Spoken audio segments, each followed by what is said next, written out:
防疫记者会中，市长委托伫小桥头陪同特别颁发感谢状，感谢产用企业捐赠3万个调理包，提供弱势长辈伫防疫期间会当真方便用餐。开始全国因为配合防疫，真侪关怀据点拢停止供餐，但弱势长辈用餐需求也是真使人烦恼，所以企业特别发挥爱心。这个东西对很多弱势的家庭是很大的帮忙的。那尤其这些调理包只要微波或加热，放在水煮加热就可以了哈。那对于许多弱势家庭，他们的及时的服务是很大的帮忙。尤其很多弱势家庭，他们孩子现在都在家里面哈，那也放暑假，接下来要放暑假了，所以说也没有营养午餐的供应。所以说灿阳实业灿阳企业能够对我们社会上的弱势家庭有很大的帮忙。这点是深深的感谢。那另外呢，他们本身的员工也都是非常幸福的哈。很多大家放防疫假是无薪防疫假，他们是有薪带薪的防疫假哈。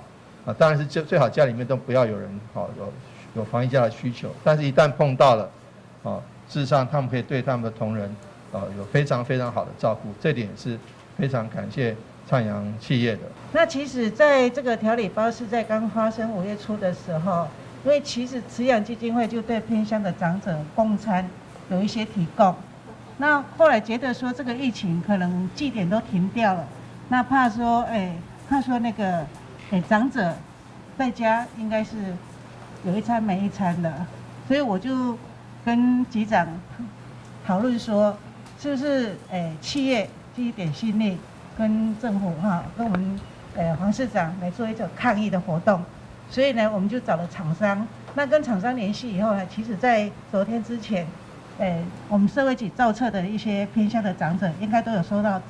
调理包。那也在5月10几号的时候，因为我们也有帮助一些偏乡的学校，那学校呢也收到一些孩子到学校来，可是也是没有供餐，所以我们也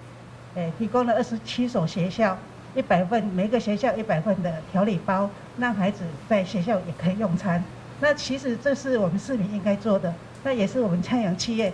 回馈我们大台南最主要的一点点心意。其实伫关键点的进前，企业已经透过社政系统送到各据点，而且运送过程嘛全程落实消毒等防疫作为，以确保安全。但新闻军及何乔邦采访报道。